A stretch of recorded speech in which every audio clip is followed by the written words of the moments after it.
പത്മ ലളിതാ സഹസ്രനാമം അടുത്ത വരികളിലേക്ക് കടക്കുന്നു. സമ്പത്കരീ സമാരൂഢ സിന്ധുര വ്രജസേവിത. സമ്പത്കരി ഗജാരൂഢയായ ദേവിയുടെ രൂപത്തെയാണ് ഇവിടെ പറയുന്നത്. ആനകളുടെ ഒരു കൂട്ടം. അപ്പോൾ സമ്പത്കരി എന്നാൽ അത്രയ്ക്ക് ശക്തിയുള്ള ഒരു രൂപമാണ് അമ്മയുടെ. സമ്പത്കരി, സമ്പത്തുള്ളവൾ എന്നുള്ളൊരർത്ഥവുമുണ്ട്. എന്നാൽ ഇവിടെ ആ സമ്പത്തിൻ്റെ സിമ്പൽ ഏതാണ്? ഗജം, ആനകൾ. ആനകളുടെ ഒരു കൂട്ടം.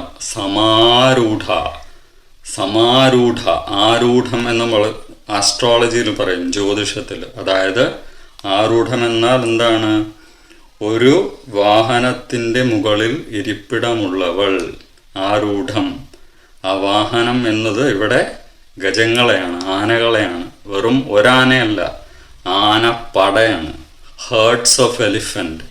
അങ്ങനെയുള്ള ഇമ്മൻസ് വെൽത്തും പവർ, കൺട്രോൾ ഓവർ സെൻസ്, നമ്മളുടെ വികാര വിചാരങ്ങളുടെ എല്ലാം കൂട്ടങ്ങൾ അടങ്ങിയ ആനപ്പടകളുടെ മുകളിലിരിക്കുന്ന സമ്പത്കരി സമാരൂഢ. സിന്ദൂര.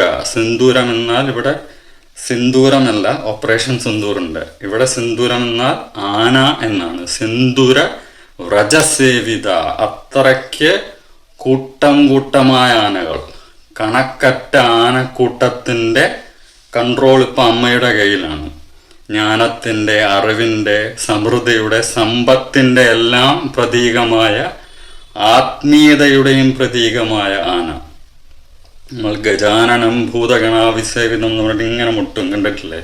അപ്പോൾ ഇവിടെ ആ ആന, ഗജം അടങ്ങിയിരിക്കുന്നു നമ്മുടെ ബ്രെയിനിൽ.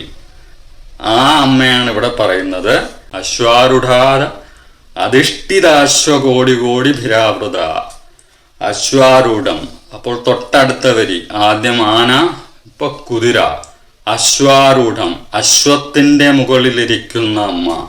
ആദ്യം സമാരൂഢ, അതായത് സമ്പത്കരിയെ പറ്റിയാണ് പറഞ്ഞത്. ഇപ്പോൾ അശ്വാരൂഢ പാർവതി ദേവി. അമ്മയുടെ ഏറ്റവും പ്രധാനപ്പെട്ട ഒരു രൂപമാണ് അശ്വാരൂഢ പാർവതി.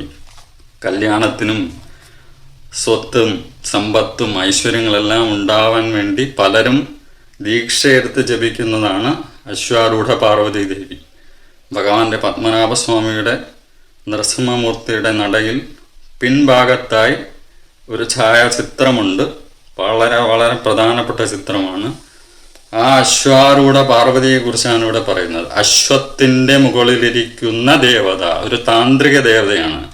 അശ്വം ഇവിടെ ഉദ്ദേശിക്കുന്നത് ഇന്ദ്രിയങ്ങളെ തന്നെയാണ്. നമ്മളെ ഉള്ളിലുള്ള മനസ്സിൻ്റെ വ്യാകുലതകളെയും വിഷമങ്ങളെയും വികാര വിചാരങ്ങളെയും അധിഷ്ഠിതാശ്വ, അവയുടെ എല്ലാം മുകളിൽ അധിഷ്ഠിതമായിരിക്കുന്ന അമ്മ ദേവി. കോടികളാണ് ഗജങ്ങളും അശ്വങ്ങളും. കണക്കില്ല, എൻലെസ് ആണ്, നമ്പർലെസ് ആണ്, കൗണ്ട്ലെസ് ആണ്. ഇങ്ങനെ പൊക്കോണ്ടേയിരിക്കും. നമ്മുടെ വികാര വിചാരങ്ങൾ മനസ്സിലും അങ്ങനെ വരുന്നതല്ലേ. അതേപോലെ തന്നെ ദിക്കും ദിശയും സ്വയം പായുന്ന കുതിരകളാണ്.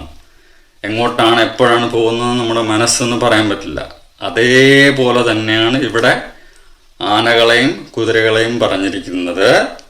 ആവൃത, സറൗണ്ടഡ് ആണ്, ഒറ്റയ്ക്കല്ല, ചുറ്റിനും, മനസ്സിന് ചുറ്റിനും ഉള്ളിലും എല്ലാം. അങ്ങനെയാണ് ആനകളെയും കുതിരകളെയും ഇവിടെ പറയുന്നത്. അങ്ങനെ അമ്മയുടെ ചുറ്റിലും സകല വികാര വിചാരങ്ങളും ചുറ്റിക്കൊണ്ടേയിരിക്കും. ആ വികാര വിചാരങ്ങളുടെ എല്ലാം മുകളിലിരുന്ന് രാജ്ഞിയായി കടിഞ്ഞാണിട്ട് വലിക്കുകയാണ് അമ്മ. അതാണ് ഇവിടെ ഗജങ്ങൾ, ആനകളെയും ആനപ്പടകളെയും അശ്വങ്ങൾ, കുതിരപ്പടകളെയും കൊണ്ട് ഉദ്ദേശിക്കുന്നത്. അപ്പോൾ അമ്മയുടെ കടിഞ്ഞാണിൽ സകല വികാര വിചാരങ്ങളും നമ്മളുടെ മനസ്സും അർപ്പിക്കുക. ഓൾറെഡി അങ്ങനെയാണ്, എങ്കിലും നമ്മളുടെ പങ്കും കൂടെ നമ്മൾ ചെയ്യുക. അപ്പം അതാണ് ഈ വരികൾ. സമ്പത്കരി സമാരൂഢ സിന്ധുരവ്രജസേവിത അശ്വാരൂഢാധിഷ്ഠിതാശ്വ കോടി കോടിഭിരാവൃത. ശാന്തി ശാന്തി ശാന്തി. അമ്മേ ശരണം. പത്മ.